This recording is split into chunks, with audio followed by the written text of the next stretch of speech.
नमस्कार, मैं वीरेंद्र कुमार अधिवक्ता और आप सभी YouTube के दर्शकों श्रोताओं को YouTube के चैनल रियल नॉलेज पर स्वागत है। और आज मैं आप लोग के समक्ष कुछ बातचीत करने के लिए इस चैनल पर पुनः उपस्थित हूँ। और जैसा कि विदित है कि आज पूरे भारतवर्ष में सभी व्यक्तियों के दिलो दिमाग पर उदयपुर हत्याकांड छाई हुई है, जहां एक कन्हैया लाल नामक युवक शख्स की निर्मम और नृशंस हत्या की गई थी कुछ अपराधियों के द्वारा। आज चहुओर पूरे भारत में यह चर्चा का विषय बना हुआ है। बहुत सारे लोगों द्वारा मुझसे भी प्रश्न किए गए, सवाल पूछे गए कि इस विषय पर आपका क्या कहना है। तो इस विषय पर मैं भला चुप क्यों बैठता, क्योंकि मेरा रियल नॉलेज चैनल का उद्देश्य ही कुछ ऐसा है जिससे कि समाज के लोगों को फायदा पहुंचाया जा सके, समाज के लिए कुछ हितकर काम किया जा सके। तो अक्सर आज हमसे भी प्रश्न पूछे गए कि उदयपुर हत्याकांड के विषय में आपका क्या कहना है। तो इस विषय पर बातचीत करने के लिए आज हम आप लोग के समक्ष यहाँ उपस्थित हुआ हूँ।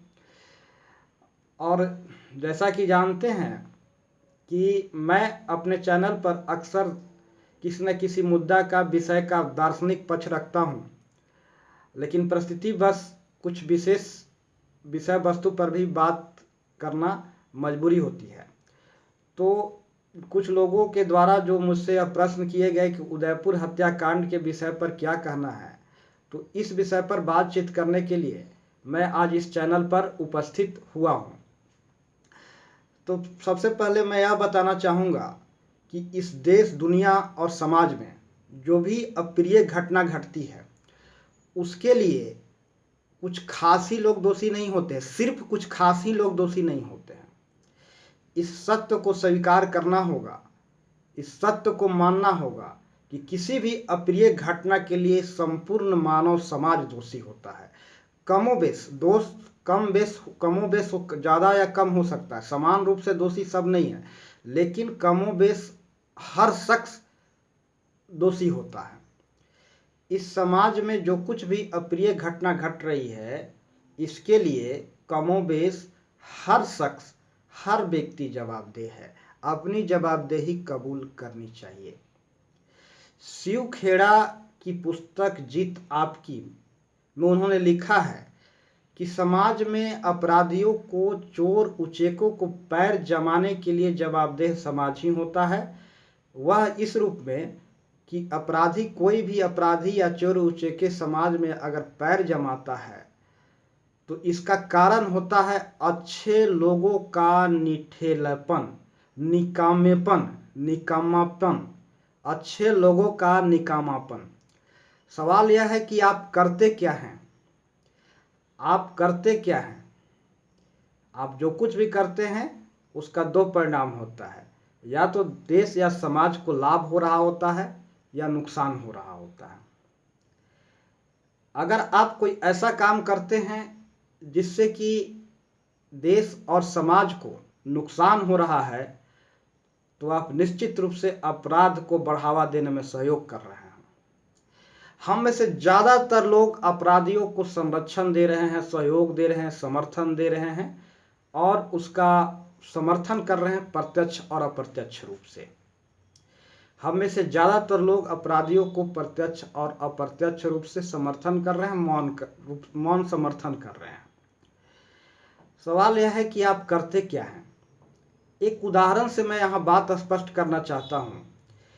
रास्ते पर एक बहुत बड़ा पत्थर गिरा हुआ था, बहुत सारे लोग उस पत्थर को क्रॉस करके जा रहे थे, जाने में असुविधा हो रही थी, असुलियत हो रही थी, लेकिन सब लोग यह सोच के साथ, किसी ने उस पत्थर को हटाने का प्रयास नहीं कर रहा था, यह सोच के साथ कि हमें क्या पड़ी है, हमें क्या, कुछ भी है तो हमें क्या, हम थोड़ा कठिनाई सहते हुए आगे बढ़ निकल जाते। और वह पत्थर ज्यों का त्यों रास्ते पर पड़ा रहा। उस पत्थर को क्रॉस करके जाने वाले लोग बहुत बलशाली, शक्तिशाली लोग भी थे, जो दिमाग से भी और शरीर से भी शक्तिशाली थे, लेकिन किसी ने यह जरूरत नहीं समझी कि इस पत्थर को किनारे किया जाए। वह असुविधा को झेलते हुए, असहूलियत को झेलते हुए वो पत्थर को क्रॉस करते हुए पार कर रहे थे। किसी ने भी उसे हटाने की जरूरत नहीं समझी।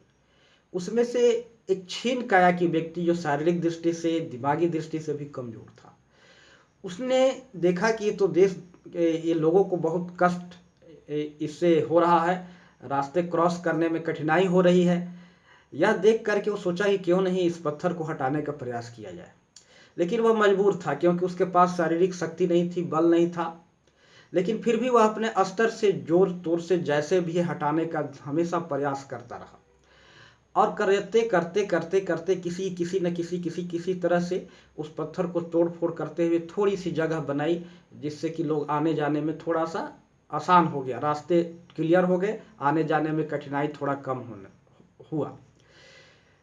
अब उस व्यक्ति का सोच जो कमजोर है शारीरिक से और मानसिक, फिर भी वह जो समाज में जो असुविधा व्याप्त है, जो असुविधा व्याप्त है, असहूलियत व्याप्त है, उसको दूर करने के लिए एड़ी चोटी प्रयास कर रहा था। हम पूछते चाहते हैं कि उस रास्ते से जाने वाले खल्ली, किंग कॉन्ग, दारा सिंह जैसे महान, दारा सिंह के समान महान लोग भी जा रहे थे, शक्तिशाली लोग भी जा रहे थे, लेकिन किसी ने भी यह जरूरत नहीं समझा कि उस पत्थर को हटाने का प्रयास किया जाए। मैं पूछना चाहता हूँ, मैं जानना चाहता हूँ कि तमाम जनमानस से कि क्या वह शक्तिशाली सामर्थ्यवान लोग से वह कमजोर छीन काया वाला व्यक्ति अच्छा नहीं था, जो अपने भरसक प्रयास कर रहा था उस पत्थर को हटाने के लिए? मैं तो कहूँगा कि आप समर्थवान हैं और शक्तिशाली हैं, लेकिन अगर आपके सामर्थ्य और शक्ति का उपयोग समाज हित के लिए आप नहीं कर रहे हैं, तो उससे अच्छा कहीं वह कमजोर व्यक्ति है जो देश दुनिया समाज के लिए कुछ भी कर रहा है अपने सामर्थ्य के अनुसार। सवाल यह है कि आप करते क्या हैं देश दुनिया और समाज के लिए? आप क्या कर रहे हैं? क्या अगर आप देश और समाज के लिए, अपराध को नियंत्रित करने के लिए, गलत कार्यों को नियंत्रित करने के लिए, अपराधियों को नियंत्रित करने के लिए, समाज में अपराध को रोकने के लिए अगर आप अपने स्तर से अपनी क्षमता और सामर्थ्य के अनुसार प्रयास नहीं कर रहे हैं, तो आप समाज में अपराध को बढ़ावा देने में सहयोग कर रहे हैं। आप अपराधियों को संरक्षण दे रहे हैं, मदद कर रहे हैं, समर्थन कर रहे हैं। कहीं ना कहीं किसी न किसी रूप में आपके कार्य से, आपके कार्यशैली से, आपकी कार्य प्रणाली से, आपकी गतिविधियों से समाज में अपराधियों का संरक्षण हो रहा है, समाज में अपराध का बढ़ावा मिल रहा है। मैंने पिछले चर्चाओं में अनेक मर्तबा यह बात कही है कि अपराधियों का, दुष्टों का, दुर्जनों का कोई धर्म नहीं है। धर्म का मतलब वह है जो आप जीवन में उतारते हैं, जिससे आपको सुख मिले और साथ ही तेरे दुनिया और समाज को भी फायदा पहुंचे। तो अपराधियों की नज़र में अपराधियों के लिए कोई धर्म नहीं होता है, उनका अपना एक निजी तुच्छ कोटि का स्वार्थ होता है, जिसके पूर्ति के लिए हमेशा कार्यरत रहते हैं, तत्पर रहते हैं और प्रयासरत रहते हैं, और इसी का परिणाम समाज में आपराधिक घटना घटती है। और अब समाज में अपराध के पीछे और दूसरा कोई कारण नहीं होता है। तो शिव खेड़ा की इस युक्ति को कि अपराध समाज में जो बढ़ रहे अपराध है, चोर उचेके बदमाशों का जो पैर जमते हैं, इसके पीछे कारण है कि हमारे निठलेपन, हमारे निकम्मेपन, हम क्या करते हैं, विचारणीय प्रश्न है। आज उदयपुर हत्याकांड पूरे भारत में लोगों को रोंगटा खड़ा कर देने वाला घटना है। मर्म स्पर्शी, हृदय को दुख पहुंचाने वाला नृशंस हत्या आज सबको रोंगटे खड़ा कर दिया है, और इस पर यह चर्चा का विषय बना हुआ है। हर शख्स को अपनी जवाबदेही कबूल करनी चाहिए। हर शख्स यानी हर का मतलब यहाँ आप कोई स्पष्ट मैं कर देना चाहता हूँ, क्योंकि बहुत सारे लोग जो है अपने स्तर से किसी मैसेज को गलत रूप में समझते हैं। हम शब्द का प्रयोग बहुवचन शब्दों में होता है, यानी संपूर्ण समाज। इसमें सरकार, प्रशासन सब शामिल है और हम आप सब शामिल हैं। हम अपनी भूमिका का निर्वाह ईमानदारी से करें। अगर समाज में कोई अप्रिय घटना घटती है तो आंशिक रूप से ही सही, एकदम न्यूनतम % से ही सही, हम इसके लिए जवाबदेह होते हैं, क्योंकि हम वो शख्स एक जवाबदेह अगर आप जवाबदेह अपनी कबूल करते हैं तो आप निठेले पर नहीं रहेंगे। आप कुछ ना कुछ ऐसा काम जरूर करेंगे, जहाँ से कुछ ना कुछ ऐसा कार्य जरूर करेंगे जिससे कि समाज में आपराधिक कृत्यों को अंकुश लगेगा। आप कुछ भी ऐसा काम करेंगे जरूर जिससे कि समाज में आपराधिक कृत्यों को कम हो। अगर आप कुछ ऐसा काम कर नहीं रहे हैं तो आप समझिए कि कहीं ना कहीं से, किसी न किसी रूप से आप समाज में अपराध को, आपराधिक कृत्यों को बढ़ावा दे रहे हैं, किसी न किसी रूप में आपराधिक कृत्यों को बढ़ावा दे रहे हैं। किसी भी घटना के अनेक कारण होते हैं। कोई भी घटना घटता है तो उसके पीछे कुछ अप्रकट कुछ प्रकट कारण होता है। कोई भी घटना अनेक कारणों का मिला जुला परिणाम होता है, अनेक कारणों का मिला जुला असर होता है।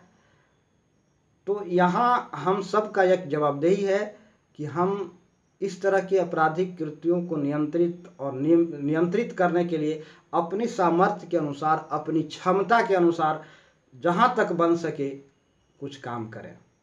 निठलेपन नहीं, निकामेपन नहीं। निकामेपन और निठलेपन के कारण ही आज आपराधिक कृत्य घट रहा है, बढ़ रहा है। आज पूरे भारत में आवाज़ उठनी चाहिए कि इस तरह जो घटना घटी है उदयपुर में, यह एक ही निर्मम नृशंस हत्या है। और वह कोई भी व्यक्ति, चाहे वह किसी भी धर्म का हो, किसी भी समुदाय का हो, किसी भी जाति से संबंध रखने वाला हो, इस तरह की घटना को अंजाम देने वाले लोगों को कठोरतम सजा मिलनी चाहिए। कठोरतम सजा जो भारतीय आईपीसी के तहत जो सजा निर्धारित है उसमें से जो सबसे कठोरतम सजा हो वह सजा मिलनी चाहिए। वह चाहे किसी भी धर्म के हो, किसी भी मजहब से बिलोंग करने हो। और कोई भी मजहब या धर्म या कोई भी जाति अपने समुदाय में अगर कोई व्यक्ति आपराधिक कृत्यों में इन्वॉल्व होता है तो उसे सामाजिक बहिष्कार करने की ज़रूरत है। उसको बहिष्कार करने की ज़रूरत है और समाज से उसे बाइकाट करने की ज़रूरत है, चाहे वह किसी भी कौम के हो, किसी भी समुदाय से हो। अगर हम ऐसा नहीं करते तो समाज में अपराध का बढ़ावा मिलेगा और मिलते रहेगा और समाज में अपराध दिन दूना रात चौगुना बढ़ेगा। हम अपने जवाबदेही को कबूल करें, ईमानदारी से अपने जवाबदेही को कबूल करें और हम कुछ ऐसा करें जो अपराध के नियंत्रण में, आपराधिक गतिविधियों को नियंत्रण में सहयोगी साबित हो सके। और इस लिहाज से YouTube पर यह चैनल आज काम कर रहा है। इस दृष्टि से YouTube पर यह रियल नॉलेज चैनल आज काम कर रहा है। यह लोगों को अच्छा मैसेज और संदेश देने का काम कर रहा है। आज हमारे देश की आबादी लगभग 1,40,00,000 यानी 1,40,100 आज देश की आबादी लगभग 100 करोड़, 125 करोड़, 140 करोड़ लगभग हो चुकी है। आज देश की आबादी लगभग 140 करोड़ हो चुकी है। इसमें 18 वर्ष से अधिक उम्र वाले लोगों की संख्या अगर अनुमानित किया या अनुमान लगाया जाए तो लगभग 80 करोड़ लोग के आसपास होंगे। ये 80 करोड़ लोग जो वयस्क हैं, मैच्योर्ड हैं, वो क्या कर रहे हैं? वो कौन सा काम कर रहे हैं? क्या कोई ऐसा काम कर रहे हैं जो खुद ही अपराध के श्रेणी में आता हो, या अपराध के समर्थन कर रहे हैं, या सहयोग कर रहे हैं, संरक्षण दे रहे हैं, बढ़ावा दे रहे हैं, या फिर कोई ऐसा काम कर रहे हैं जिससे कि समाज को, देश को, दुनिया को किसी प्रकार का नुकसान नहीं हो रहा हो? यदि कोई ऐसा काम कर रहे हैं जिससे कि देश, दुनिया और समाज को किसी प्रकार से, किसी भी तरह से नुकसान नहीं हो रहा हो, तो निश्चित रूप से वह काम समाज हित के लिए है, समाज के लिए उपयोगी है और अपराध और भ्रष्टाचार और असामाजिक कृत्यों का विरोध स्वरूप है। तो मेरा यह कहना है इस घटना के परिप्रेक्ष्य में कि इस तरह के घटनाओं को हर संभव विरोध किया जाना जरूरी है अपने स्तर से, और हर लोग को इस विरोध में सहभागी होना जरूरी है। जब हमसे प्रश्न किया गया कि इस पर कुछ कहा जाए तो मैं भला चुप क्यों बैठता, ये तो हमारा बस में नहीं है कि मैं चुप बैठूं। इसलिए मैंने आज यह चर्चा का विषय लेकर के यहाँ YouTube पर चैनल पर उपस्थित हुआ हूँ कि समाज में जो भी अप्रिय घटना घट रही है, इस घटना का हर शख्स को विरोध करना चाहिए, चाहे जिस स्तर से हो या जिस भी तरह से हो, जिस भी तरह से हो। हमें किसी भी सूरत में अपराधियों को संरक्षण, सहयोग और समर्थन नहीं देना चाहिए। हमें उसका समर्थन नहीं करना चाहिए। हर तरह से, चाहे जैसे भी बने, उसका विरोध करना चाहिए, उसे सामाजिक बहिष्कार करना चाहिए। कोई भी अपराधी प्रवृत्ति के लोग किसी भी समाज से, किसी भी कम्युनिटी से, किसी भी समुदाय से, किसी भी धर्म से बिलोंग करते हों, तो उस धर्म के लोगों को उसको बहिष्कार करनी चाहिए, उस धर्म के लोगों को उसको बाइकाट करनी चाहिए, उसे रिजेक्ट करनी चाहिए, उसको हो सके तो सजा भी देनी चाहिए। आज इस देश में बहुत सारे लोग चुपचाप मौन रहते हैं, चुपचाप देखते रहते हैं। तो मौन समर्थन कहलाता है। आप उसको मौन रख के समर्थ कर रहे हैं। आज अपराधियों को नंगा नाच पर कुछ लोग खुशियां भी मनाते हैं, तालियां भी बजाते हैं। वाह, क्या बात है। और फिर कहते हैं कि भगत सिंह आएंगे देश दुनिया में अपराध को रोकने के लिए, महात्मा गांधी आएंगे, खुदीराम बोस आएंगे, फिर आएंगे चंद्रशेखर आज़ाद आएंगे, और हम भ्रष्टाचार में सहयोग करेंगे, अपराध को रोक भ्रष्टाचार में किसी न किसी रूप से सहयोग करेंगे, भ्रष्टाचार में लिप्त होंगे, अपराध में लिप्त होंगे। और फिर महात्मा गांधी आएंगे, अपेक्षा रखते हैं कि महात्मा गांधी आएंगे, सुभाष चंद्र बोस आएंगे, भगत सिंह आएंगे, और फिर वही दलील देते हैं कि भगत सिंह कोई दूसरा नहीं हो सकता। फिर वही कहते हैं कि चंद्रशेखर आज़ाद कोई दूसरा नहीं हो सकता। फिर वही दलील देते हैं कि महात्मा गांधी कोई दूसरा नहीं हो सकता, महात्मा गांधी सब लोग नहीं हो सकता, महात्मा गांधी सुभाष चंद्र बोस सब लोग नहीं हो सकते। फिर वह अपेक्षा भी रखते हैं, उम्मीद भी रखते हैं, आशा भी रखते हैं कि भगत सिंह आएंगे भ्रष्टाचार को मिटाने के लिए, और बाकी हम भ्रष्टाचार को कार्यों में संलिप्त होकर के भ्रष्टाचार को कार्यों को अंजाम देंगे, और अप्रत्यक्ष और प्रत्यक्ष रूप से उसका समर्थन करेंगे, चाहे जैसे भी हो उसका सहयोग करेंगे, और अपराधियों और भ्रष्टाचारियों को नंगा नाच देख करके चुपचाप हम शांति से बैठेंगे। वाह क्या बात है। और फिर कहेंगे भगत सिंह आएंगे, और फिर वो भी दलील देंगे कि भगत सिंह जैसा दूसरा कोई नहीं हो सकता। अरे भाई, भगत सिंह जैसा दूसरा कोई नहीं हो सकता, आप जैसे भी दूसरा कोई नहीं हो सकता। और आपका यह दायित्व है कि आप भगत सिंह ना हो, चंद्रशेखर आज़ाद ना हो, लेकिन अपनी क्षमता और सामर्थ्य के अनुसार भ्रष्टाचार को विरोध करें। और आप इस कहानी को जो मैंने एक कुछ समय पहले बताया, जो रास्ते पर एक पत्थर रखी हुई थी, इस कहानी को भी ध्यान से समझने का प्रयास करें। वो लोग शक्तिशाली सामर्थ्यवान लोगों से कहीं ज़्यादा अच्छे हैं वह कमज़ोर व्यक्ति, वह छीन काया वाला व्यक्ति जो अपने स्तर से, अपने तरफ से, अपनी क्षमता और सामर्थ्य के अनुसार गलत गतिविधियों का विरोध कर रहा हो। आप अपनी शक्ति का, सामर्थ्य का, क्षमता का उपयोग नहीं कर रहे हैं समाज हित में, बल्कि उसका दुरुपयोग कर रहे हैं। ये गलत है। इसीलिए अपराध फैल रहा है, इसीलिए गतिविधियां बढ़ रही है, इसीलिए देश समाज में आज इस तरह की घटनाएं, उदयपुर जैसे नृशंस हत्याएं हो रही है, इस तरह की आपराधिक घटना घट रही है। आज आवाज उठनी चाहिए एक लगभग मैच्योर्ड, वयस्क, लगभग देश के 80 करोड़ आबादियों का, कि इस तरह की घटना को अंजाम देने वाले, चाहे वह किसी भी धर्म से हो, किसी भी कौम से हो, किसी भी समुदाय से हो, किसी भी संप्रदाय से हो, उसको कठोरतम सजा मिलनी चाहिए। क्योंकि सजा का उद्देश्य समाज में, आगामी भावी समाज में इस तरह के आपराधिक घटनाओं को रोकना होता है, अपराधियों को मनोबल को तोड़ना होता है, अपराधियों को हौसलों को ध्वस्त करना होता है। अगर सजा नहीं मिलेगा तो अपराधी अपने स्तर से स्वतंत्र होकर के, निडर और निर्भीक होकर के आपराधिक कृत्य करते रहेंगे। इसलिए सजा की मांग उठनी चाहिए अपराधियों को, चाहे वह किसी भी धर्म से हो। अगर वह गलत काम करता है, अगर वह आपराधिक कृत्य करता है, तो उसकी कठोरतम सजा की मांग उठनी चाहिए। और देश के लगभग 80 करोड़ लोगों की जनसंख्या को, 80 करोड़ लोगों को जो कि मैच्योर्ड हैं, जो बच्चे नहीं हैं, उनसे यह अपेक्षा है कि गलत कामों को विरोध में अपना स्वर मुखरित करें और अपनी क्षमता और सामर्थ्य के अनुसार इसका विरोध जरूर करें। यह जरूरी है देश में अपराध को नियंत्रित करने के लिए, देश में आपराधिक कृत्यों को रोकने के लिए। सजा का उद्देश्य अपराध को रोकना है। भावी समाज में, आने वाला समय में इस तरह की आपराधिक कृत्यों को नियंत्रित करना है, रोकना है। और विक्टिम पक्ष को ज़्यादा से ज़्यादा रिलीफ, अनुतोष दिलाना सरकार का, समाज का काम है। तो मैं इस उदयपुर कांड के परिप्रेक्ष्य में यह भी कहना चाहूँगा कि विक्टिम पक्ष के परिवार को, विक्टिम पक्ष के परिवार के प्रत्येक सदस्य को उसकी योग्यता के अनुसार नौकरी मिलनी चाहिए, और ताकि उसके परिवार के सदस्य को अनुतोष रिलीफ मिल सके। और इससे देश में अपराधियों का हौसला पस्त होगा, अपराधियों का मनोबल टूटेगा, अपराधियों को कठोरतम सजा देने के साथ साथ विक्टिम पक्ष के पारिवारिक सदस्यों को उसकी योग्यता के अनुसार सरकार नौकरी देने का काम करे, ताकि उसको अधिकतम रिलीफ मिल सके, अधिकतम अनुतोष प्राप्त हो सके और समाज में आपराधिक कृत्यों को रोका जा सके। यह अत्यंत जरूरी है।